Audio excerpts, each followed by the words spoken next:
Good morning, ladies and gentlemen. Thanks very much for joining us today on the eve of July 4th weekend. Hope the weather improves. Welcome to Brookings. I'm Martin Indyk, the Director of the Foreign Policy Program here at Brookings. And we're delighted today to have the opportunity to host the book launch of one of our former senior fellows, now a non-resident senior fellow, Michael Fullilove.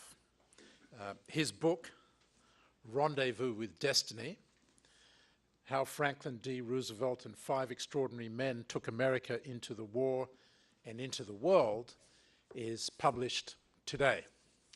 And it's actually come out in Australia a little earlier to rave reviews. And I'm quite sure the reviews will be positive and interesting here, because it is a really good read and a fascinating deep dive into history from a different angle, a focus on the special envoys, the five special envoys that Franklin Roosevelt, who was immobilized and unable to travel except in extraordinary circumstances, how he used those envoys to sidestep the State Department and to build the relationships and position the United States for the policy that he sought to pursue of taking America into the Second World War. And as Michael will explain, that changed the course of history, as we know, in very dramatic ways, and in particular changed the role of America in the world in very dramatic ways. And so this story is a fascinating one in itself, told beautifully by Michael in a way that takes you into the rooms where the decisions were being made and the conversations were being had that shaped the course of history. But it also has, I think, important lessons about statecraft, about the way in which presidents with great difficulty nevertheless can turn the American ship of state in new and profoundly important directions, and therefore it has relevance for today as well. Michael Fullilove is the director of the Lowy Institute for International Policy in Sydney, Australia, where he does a great job of leading that institution, which has become, under his leadership, the premier think tank on international policy in Australia. He, as I said, was formerly here as a senior fellow in the Foreign Policy Program. He previously directed the Global Issues Program at the Lowy Institute, and before that was advisor to Paul Keating when he was Prime Minister of Australia. His previous book was a memorable one as well. It was a book on the greatest modern speeches in Australian history, published by Random House in 2005.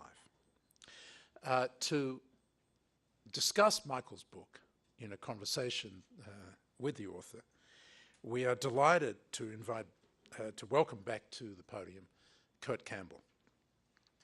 Kurt is currently the CEO of the Asia Group and co-chairman of the board of the think tank which he founded, the Center for New American Security. But he's probably better known to all of you as the just retired Assistant Secretary of State for East Asian and Pacific Affairs, a position he held for the first 4 years of the Obama administration. He was critically important, played, I think, a pivotal role, if I could use that word, in the development of President Obama's strategy of pivoting the United States towards Asia. And in that context, it will be particularly interesting to learn from Kurt about the lessons that can be drawn from Michael's Rendezvous with Destiny. Kurt, in that position, received the Distinguished Service Award. I point that out because I too received that award, so I know how difficult it is to achieve it. But I got it for the Hebron negotiations, and nobody can possibly remember the Hebron negotiations. But I dare say everybody will remember the role that Kurt Campbell played in the shaping of American strategy towards Asia. So it is with great distinction that he received that award. As I said, he was the co-founder of the Center for New American Security, a great new think tank that is doing terrific and influential work on national security policy and defense policy here in Washington. Before that, he was the senior vice president and director of the International Security Program and the Henry A. Kissinger Chair at CSIS, the Center for Strategic and International Studies. And he's also held positions at the Kennedy School. And he was director of the Center for Science and International Affairs at Harvard University. So he has a distinguished pedigree before he served in the government. So, without further ado, I welcome Michael Fullilove to his Rendezvous with Destiny.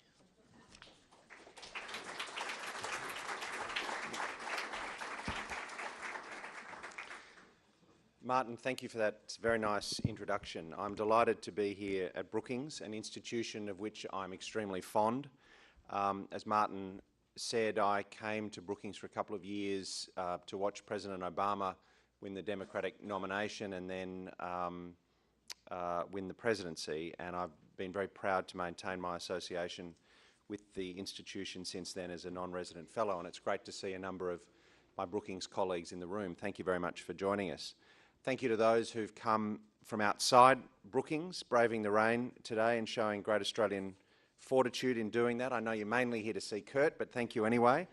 I'm delighted to be on the stage with Martin Indyk and Kurt Campbell, two friends and colleagues of mine of long standing. Martin is a member of the Australian diaspora. I know he's an American citizen and a high US official, but he's still claimed by us. Kurt is a much admired policymaker in my part of the world. Of course, we recognise very much and appreciate his role in the rebalance, but his association with the region goes back many, many years indeed. And both Martin and Kurt are connected with the Institute.